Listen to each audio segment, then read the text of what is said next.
of the national grid. Senator Ned Nwoko, representing Delta North, has urged the federal government to urgently call disgruntled groups to a national dialogue to address the underlying causes of their aggressiveness. Senator Nwoko gave the advice during plenary in Abuja.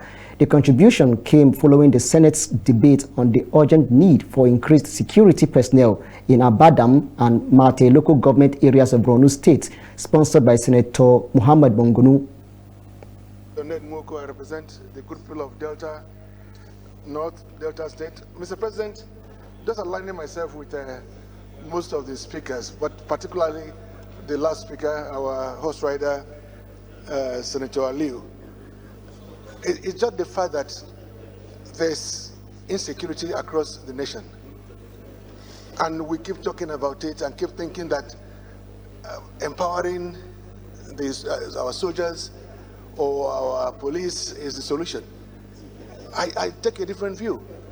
I've always said that we must look at the reasons why people are agitating, why people are fighting, why they are willing to carry guns to be killed or kill. You know, we all know, for instance, that tomorrow we are expected to be in Anambra State for the burial of our departed colleague, Senator Uba. But most of the senators that you ask are unwilling to go to Southeast because of the dangers posed by those who are disgruntled. And we cannot have a nation where some parts of the country are no-go areas. It just doesn't make any sense. My solution is a very simple one, and I've said it and I keep saying it. We need to have a national dialogue. We need to bring all the dissenting voices, all the groups that are agitating for one thing or the other. Mr. President, let's talk to them. Let's talk to them, just like the IRA and the British government did over some time ago. You know, we just need to dialogue. And that is the only way we can resolve this. But if we just keep thinking that it's about pumping money to the military or buying some attack helicopters, it just wouldn't work. Because you can't kill ideas just with barrels of gun. And most of these people have resolved to die because of how they have seen themselves over time, deprived, denied, degraded. So, Mr. President, let's look at some other solutions. Whilst I support this particular motion, yes, I do support it, because we must have some interim measures, but let's look at long-term measures. Thank you, Mr. President. In a separate conversation with journalists following the session, Senator Nwoko further advocated for the regulation of social media platforms operating in Nigeria. He argued that such regulation would not only create more jobs, but also improve the government's ability to monitor activities like money laundering and other illegal activities occurring on these platforms. They are just operating in our space without any control or regulation. And we are losing.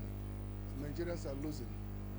I remember many years ago in the UK, in Ireland, in France, the parliamentarians made laws that made Facebook and other platforms to establish offices in their countries. And the importance of this cannot be overemphasized. One, it will create jobs.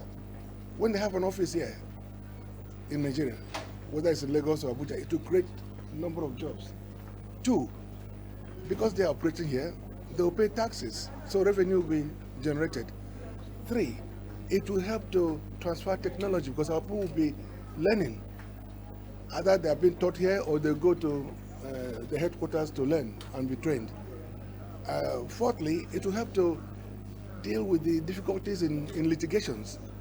So as it is now, if there's a fake news and you are challenging them, it is difficult. It's difficult for them to tell you who the people are. It's difficult for the lawyers to be able to serve. It's difficult for the lawyers to be able to serve court processes on them outside Nigeria. And then what about criminals who are laundering money, who are moving as insurgents? You know, if we have social media presence here, the military intelligence will easily work with them to guide them as to where these people are, how many they are, how they are moving. But all this is missing in Nigeria currently because we have no control over people who are doing businesses in Nigeria, using our people. With a huge population, Nigerians are over 240 million people. That is a huge population that is patronizing social media platforms. And yet, there's no control, there's no regulation. Maybe the appropriate word is regulation. There has to be regulation. So this is what this bill today seeks to address.